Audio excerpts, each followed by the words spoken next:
तिकडं संपर्क करते ते मराठ्याच्या गावाने रॅल्या काढ छगन भुजबळला सांगते सरकार. तिकडे वेळ आहे त्यांना, इकडं नाही वेळ. मराठ्यांचे प्रश्न सोडवायला वेळ नाही सरकारला.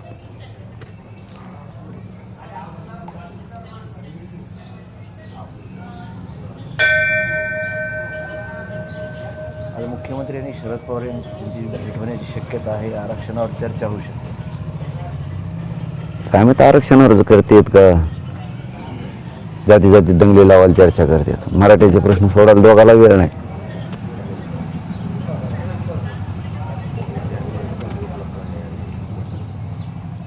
काल अमित शहा म्हणाले की आमचं सरकार असताना आम्ही आरक्षण देतो, मात्र शरद पवारांचं सरकार आल्यानंतर आरक्षण गायब होऊन जातं. तुमचं सरकार आलं झाले 3 वर्ष.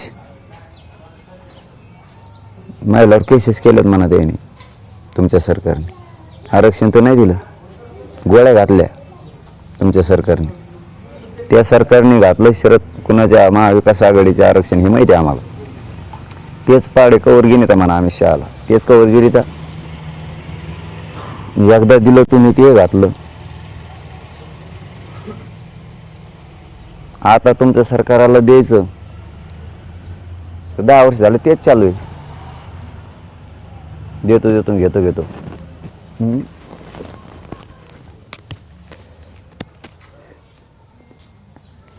इकडं पार आमच्या अंगाच्या आग व्हायला लागल्यात.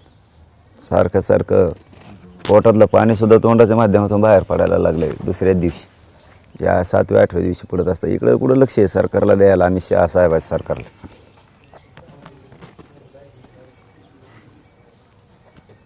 काल फडणवीस असं सुद्धा म्हणालेले होते, काल कार्यक्रम होता भाजपचा, त्यामध्ये ते म्हणाले की मनोज जरांगेंचं सोडा, शरद पवार, उद्धव ठाकरे, नाना पटोले हे तरी ओबीसी आरक्षणातून ओबीसी कोट्यातून मराठा समाजाला आरक्षण द्यायला तयार होतील का? त्यांचं नाही म्हणणं आहे. समजा तुमचं काय म्हणणं आहे तुमचं सांगा ना. त्यांचं नाही म्हणणं आहे समजा, असं उदाहरण धरून चाला. येत नाहीत ते म्हणजे त्याचा अर्थ ते तुमचं म्हणणं काय आहे? द्यायचं आहे का नाही? कवर ढकले तर एकामेकावर. तुमचं बी म्हणणं सांगा ना. ओबीसी कोट्यातून द्यायचं का नाही? आम्ही बघू. तुम्ही हा म्हणून सांगा आणि मराठी तुमच्याकडं मागं उभा राहिले तसे उभा राहतील परत. तुम्ही हा म्हणून सांगा ना. कवर दोघं बी वापर करता तुम्ही मराठ्याचा. हां, महाविकास आघाडीवाले ओबीसीतून बोलणार नाहीत आरक्षणाला, महायुतीवाले बोलणार नाहीत. जर महाविकास आघाडीवाले नाही म्हणत असले तुम्ही हा म्हणा, मराठी तुमच्या साथ देतील. ते नसले म्हणत तर हे म्हणा, कुणीतरी हा म्हणा दोघापैकी एक जण. कवर येड्यात काढिता. आम्ही बरोबर करतो ह्यावेळेस. आता बघा तुम्ही दोघाला बी. तुम्ही निवडणुकीत उतरणार जर दिलं नाही तर असं म्हणत असताना प्रसाद लाड यांनी टीका केली होती. आता ते तुम्हाला एक आवाहन करतायत की संघर्षासाठी जर तुम्हाला विधिमंडळात जायचं असेल तर तुम्ही या, मी त्यासाठी माझ्या आमदारकीचा राजीनामा देतो. म्हणजे मॅनेज करायला मला लाड. म्हणजे एकीकडून मला दादा म्हणतो, भाऊ म्हणतो. आम्ही मग त्यांना दादा म्हणतो, भाऊ म्हणतो. लागला मॅनेज करायला. केलं दुकान चालू. घेतलेच का संस्कार शेवटी फोडाफोडीचे आलेच का जातीवर? खरी जात दिसलीच का तुमची राजकीय जात? शेवटी नाही वळायचं रक्त तुमचं रे जातीकडं. नाही वळायचं यार तुमचं रक्त जातीकडं. शेवटी फोडाफोडी मॅनेज करणं. आमदारकी देतो, मी बाजूला जातो. लई गचळ लोक माणसं आहेत यार तुम्ही, गचळ. तुमच्या या उपोषणाच्या काळामध्ये मागण्याशिवाय पॉलिटिकल स्टेटमेंट अधिक होते तुमच्यावर. म्हणजे आत्ता तुम्ही राजकारणात जाणार, ही सगळी राजकीय बोली आहे असं आता सर्व पक्षाच्या स्तरावर ती चर्चा होते.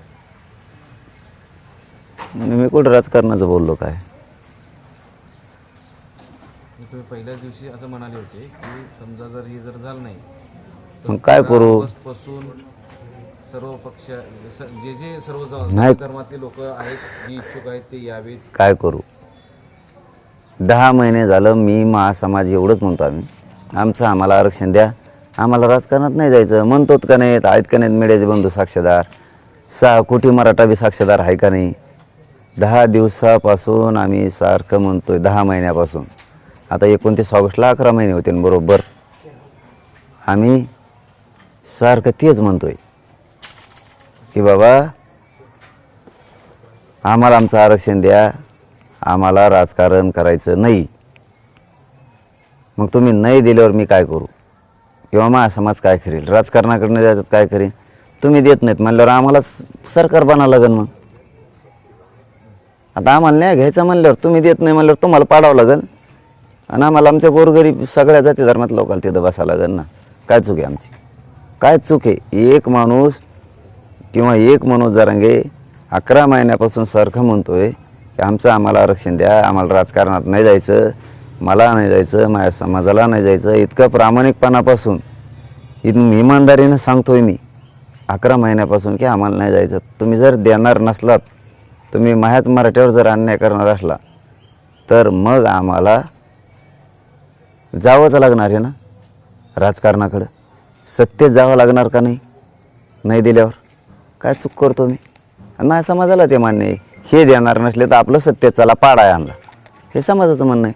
जे समाजाचं म्हणणं आहे ते मी करतो. काल अमित शहा इथं आले होते, ते शरद पवारांकडे बोट दाखवून त्यांनी सांगितलं की आमचं सरकार आल्यानंतर आता जो प्रश्न विचारतो, तुमची अपेक्षा काय होती, काय बोलायला हवं होतं, त्यांनी काय करायला हवं, नाही ते काय, त्यांनी काय लक्ष घालायला हवं, काय ते का लक्ष घालायचे, ते मोठे लोक आहेत. त्यांना लक्ष घालायला कुठं टाईम आहे गरीबाकडं. जेव्हा आता तांगे पलटे होते तेव्हा त्यांना कळणार आहे. मोठ्या लोकाला गरीब लोकांची गरज नाही राहील, त्यांना फक्त सत्ता स्थापन करूच तर गरीबाची गरज होती. सत्ता स्थापन केली एकदा की गरीबाच्या ढोंगाडावर लात मारली ते झाले. आता मोठाले कावळे ओळखीचे झाले त्यांच्या, त्यांना धरून येते. आता गरीबाला नाही धरून ते, आता ते नाही सोडू शकत. हो, ते नाही सोडू शकत. इथं शिर्डीला तेव्हाच मोदी साहेबाला सांगितलं होतं आम्ही, तुम्ही लक्ष घाला. आणखीन ती शब्द नाही त्यांचा, ब्र शब्द त्याच्यावर. हे ते काय, ते लोकांचे मुडदे पाडणारे लोक आहेत ते फक्त चेहरा माणसाचा आहे त्यांना. हां, आतून कपटानं भरलेले लोक आहेत ते. काय खरं नाही त्यांचं. ते गरीबाला कवाच मोठं नाही करू शकत कोणत्याच. ते त्यांना मोठ्या जाती संपायच्यात देशातल्या. म्हणजे महाराष्ट्रात मराठा मोठी जाती ती संपवायची. पटेली गुजरातमध्ये मोठ्या जाती संपायच्या. यादव, राजपूत, गुर्जर, जाट मोठाल्या जाती संपवायच्यात. मुसलमान, दलित मोठाल्या जाती देशातल्या संपवायच्या त्यांना. विचित्र लोक आहेत ते. त्यांचं पणच आहे मोठ्या जाती संपवायच्या आणि छोट्याल्या जाती धरून राजकारण करायचे. पण त्यांना माहीत नाही मोठ्या जाती एकत्र आल्यावर काय होईल. हां, उभा कार्यक्रम लागेल तुमचा. आता अशा स्थितीमध्ये आज ओबीसी आरक्षण बचाव जनजागरण यात्रा सुरू होते, आणि तेही तुमच्या अत्यंत जवळ. चांगलं आहे ना, त्याला काय जवळ आणि लांब काय असते. छगन भुजबळ कामच आहे तेवढं. इथली तर करणे, भांडणं लावून देणे आणि मारामारी लावून देणे. यांना काय नाही, यांना कळणार बी नाही कावाच. हां, लोक काय बोलते, जनता काय बोलते यांना नाही कळणार. हां, कारण माणूस एकदा येडा झाला ना, येडाच होत असतो. छगन भुजबळचा यांच्या त्यांच्या संघर्ष आणि मग कोणाची आहे. छगन भुजबळ शिवाय उपोषण बी होऊ शकत नाही त्यांचं. छगन भुजबळ शिवाय त्यांचा पान बी आलू शकत नाही. हां, ओबीसी समाजातील लोक त्यांचं आरक्षण वाचवण्यासाठी संघर्ष करतायत.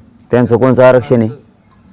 त्यांच्या आरक्षणाला कुठं, रोल आहे त्याच्यामध्ये. त्यांच्या आरक्षणाला कोणता धक्का लागतो. NT व्हिजेंटीच्या आरक्षणाला कोणता धक्का लागतो. देवाला तरी लागतो का धनगराच्या आणि वंजाऱ्याच्या आरक्षणाला धक्का. 19% आरक्षणाचा विषय आमचा. तुमचा काय संबंध त्याच्यात. तुम्ही फुकट भांडणं कधी घ्यायला लागले आणि पळायला लागले कोंकडे बी. आणि अर्थ आम्ही बोलणार म्हणून वेगळेच काढायला लागले. भेत येत आणि फितेत जाऊ द्या. आता काय आम्ही गुंतलेलो आहेत आरक्षणात म्हणून तुम्ही खिंडीत पकडायला तुमचा काही संबंध नसून आम्ही मोकळे होणारच आहेत ना. एक ठिकाणी एक ना एक दिवस होणारच आहेत ना, होणारच आहेत. आम्ही बघू. काही जण आंदोलनाला सामाजिक आंदोलन, तर काही जण पॉलिटिकल आंदोलन असं म्हणतात. कोणाला ते आता सध्या आज OBC ते मध्ये होतं, पण त्याच्यात नेमकं तुम्हाला काय वाटतं की ते पॉलिटिकल आहे का खरंच सोशियल आहे. मला एवढंच म्हणायचं आहे त्यांना, तुमच्या आरक्षणाला आमच्यामुळे धक्का लागत नाही. तुम्ही विनाकारण भांडण विकत घ्यायचं नाही. विनाकारण तुमचे आमचे संबंध खराब करायची काही गरज नाही. आणि आम्ही असं म्हणल्यावर त्याचा गैरअर्थ बी काढायचा नाही का आम्हाला ते भीतेत म्हणून बोलानात.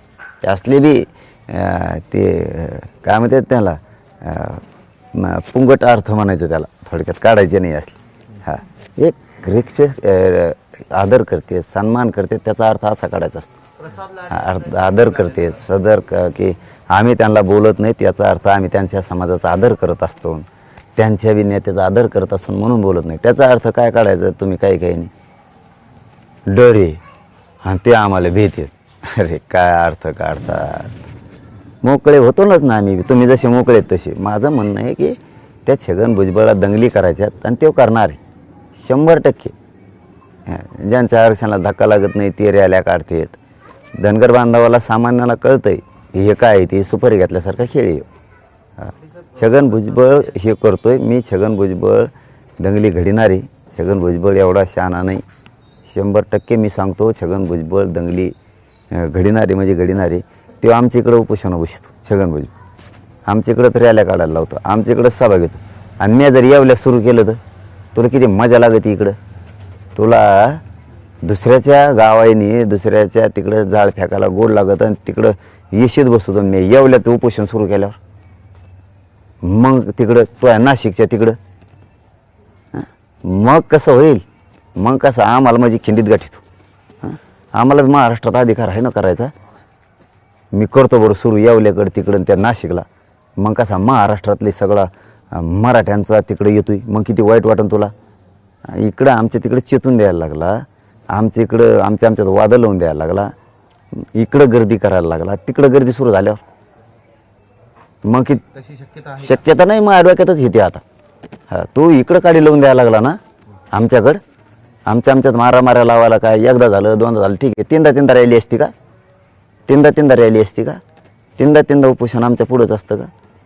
म्हणजे आमच्याच इकडं मारामाऱ्या लावून द्यायच्या आणि तो मजा बघायची. कारण तो लोकाला काही त्रास नाही, तो या जातीच्या लोकाला त्रास नाही, तुला त्रास नाही, तो जिल्हा मोकळा.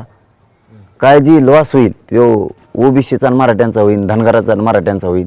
काय जे व्हायचं तर आमच्या जिल्ह्यातच राजकीय फटका बसेल. तुला काही नेट नाही ना, तो मोकळा राजकारणासाठी मोकळा. तो ह्या जातीला ताण नाही, तो मोकळा. आणि आम्ही तिकडे सुरू केल्यावर तुम्ही आता असं म्हणाले की डोक्यात आहे, डोक्यात आहे नाही. हे इथलं उठून तिथेही जाऊन बसू शकतो. उचलायची काय गरज आहे. मी कुठं करू शकतो, मी येवल्यात करू शकतो, नाशिकला करू शकतो. मी कंटिन्यू तिकडे पण करू. कसं काय नाही होणार. सातारा फाट्यावर होऊ शकतं, तिकडं सातपूरमध्ये होऊ शकतं, तिकडं होऊ शकतं, तिकडे होऊ शकतं ना, मुंबई नाक्याकडे होऊ शकतं. येवल्यात हो का नाही होऊ शकत. हे आंदोलन इथून तिथेही करू शकतो. कसं काय नाही करू शकत. तू जर इतके आमच्या मराठ्यांच्या मुद्दाम माना कापायला निघाला, तू जर जाणून बुजून आमच्या पुढं आंदोलनं बसायला लागला, तू आमच्या मारामाऱ्या दंगली मुंडके कापायला लावणार. तू रॅल्या काढायला लागला आमच्या इकडंच. 50 बाऱ्या आमच्या तिकडंच काय तुमच्या रॅल्याचं ना उपोषणाचं. म्हणजे छगन भुजबळच्या डोक्यात असं आहे, तिकडे जुटून द्यायचं. आपला नाशिक जिल्हा आपला फ्रेश, आपल्याला काही ताण नाही, निवडून यायला नाही, जातीवादाला काही ताण नाही. जातीवाद झाला तर त्या जालना जिल्ह्यातच, मारामाऱ्या झाल्या तरी धनगराच्या आणि मराठ्याच्याच होत्या जालना जिल्ह्यातल्या. आपण शेप ते नाही का जुनी म्हणे, गाव जळे हनुमान बाहेर, तसं ह्यो लांब तुटक बसलाय तिकडं ना, तो ऐकडच येतो तिकडं. आता मग तुला कळन आपण जे करून घेतलं तिथं मराठ्याचं आणि धनगराचं वाद लावून दिला. आता मात्र लय खोटा गोतला गाड्यानो. आता तर आपल्या दारात आहे, दारात म्हणजे त्याच्या मतदारसंघात. आता लय त्रास व्हायला लागला रे बाप. मग त्यांना किती होत असेल तवा आता ध्यानात येतो आहे. मी तिकडं आल्यावर तुला कळन वर्दळ कशी असते. महाराष्ट्रातला सगळा मराठा तिथं येणार. मग बसव तो बी माया पुढं तिथं, तो बी ओबीसीचं आंदोलन आहे ना, माया पुढं बसव तिथं. तू लय शहाणा नाही ना, तुला वाटतं मीच लय शहाणा आहे. तो या पुढचा शहाणा आहे मी तिकडं परवानग्या काढायला लावल्यात आता. हां, येवल्यात आणि नाशिकमध्ये जाहीर सांगतो तर मी बी तिकडे येतो आता उपोषणाला. मग कळन तुला किती बेकार असतं. आंदोलनाच्या स्पर्धेमध्ये महाराष्ट्राचं वातावरण भयभीत होईल. ही अक्कल नाही त्याला अक्कल नाही. शेण खातं कधी कशाला पांढरा झाला म्हणतो. हां, पांढरा कशाला झाला म्हणतो तो, त्याला अक्कल नाही. आंदोलन उपोषण इथं 2-3 आमच्या इथं पुढं बसेल. हां, बार आमच्या गावानेच रॅल्या काढायला लावतो, म्हणजे दंगल करायसाठी ना. आम्ही म्हणतो शांत राहा, काही बोलायचं नाही. मग तुम्ही वरचेर येणार रॅल्या घेऊन, तुम्ही कोणाला तरी धक्का लावणार, तुम्हीच गाडी आमच्या लोकांच्या अंगावर घालणार, तुम्ही घाण घाण घोषणा देणार, तुम्हीच गाड्या फोडणार, मारामाऱ्या करणार आणि मराठ्यावर घालणार तू छगन भुजबळ, बरोबर ना? त्यापेक्षा तुला काय करायचं ना, इतक्या लांब तुला ताण होत असेल तर मी तिकडे येतो, तुला काय दंगली करायच्या कर. प्रसाद लाडांवर काल तुम्ही टीका केली त्या मुलीच्या याच्यावरून. त्यावेळेस प्रसाद लाड काल म्हटले की अशा मुली जर असतील तर त्यांनी माझ्या ऑफिसला यावं, मी त्यांना सगळी मदत करतो. त्यांची भाषा बदलली. तो ऑफिसला लोक पाठवायला आमचे सरकार जळलं काय? सरकारला सांग ना, हे GR काढ म्हणून निर्णय काढ. तो ऑफिसला कशाला पाठायचं? भजे खायला? हां, तुला पैशावाला झाला का? तो ऑफिसला कशाला पाठायचं? तू लय सरकारची कडी घेत होता ना बाबा. लाड भाऊ, तुम्ही लय सरकारची कडी घेत होते ना, तर सरकारला म्हणा ते निर्णय कर. EWS, SCBC, OBC, कुणबी हे ऑप्शन खुले कर. शासन निर्णय काढा, सांग पूर्ण महाराष्ट्रासाठी. काय झालं तुमच्या कार्यालयाला बोलिता ओळखी करून घ्यायच्या काय लोकांचे? काय गरज आहे? सरकारच्या बाजूनं बोलता फडणवीसला सांगावं निर्णय कर. किती सोपं आहे. ऑफिसला कशाला बोलायचं? फोड्या करायच्या काय लोकांच्या? म्हटले की आमच्या भगिनी आहेत, त्या काल मुलगी रडली तिच्याबद्दल, ते आमच्या भगिनी आहेत आणि मनोज जरांगे आमच्या भाऊ. मग चांगलं आहे, आमचा बी दरेकर भाऊ आहे. मग नीट बोलावंस, नीट बोलावं. दुसऱ्याचं गमीला घ्यायचं आणि उगाच नुकती वाढायची कोंकडे बी फुकटची. हां, इकडं लागलं आमच्या आग व्हायला शरीराचं. तुम्हाला काय होतं तिथं झोपून? फुकटचे भाकट मराठ्या जीवावर आमदार काय कामायचे? सगळं मोडून टाकला, सगळा क्रांती मोर्चा, ठोक मोर्चा, आता आमचं आंदोलन मोडायचं. गोड बोलून फक्त काड्या करू नका. हां, तुम्हाला वाटत असं ना आता भाऊ म्हणलो आणि बहीण म्हणलो म्हणजे याचा अर्थ आता आमच्या याच्यातून जाईन. तुम्ही किती पुढच्या चालीचे ते मला चांगलं माहिती आहे. फक्त आतून भेंड राबू नका, काड्या करू नका, ट्रॅप रचू नका. हां, एक उतरू नका. आमच्या विरोधात पत्रकार परिषदा घ्यायला परत म्हणताना आम्ही नाही घ्यायला लावल्या. तुम्ही छेद मागं, त्याचा अर्थ तसा होणार. हां, याच्यानंतर जर मराठ्याच्या कोणी पत्रकार परिषदा अभ्यासकांनी, समन्वयकांनी, माझ्याजवळच्यांनी फोडून तुम्ही घ्यायला लावले का, आम्ही समजणार तुम्हीच घ्यायला लावल्या. हां, गोड बोलून काटा काढायचं कामं नका करू. चला, धन्यवाद. त्रास व्हायला लागला, लय पाणी यायला लागलं.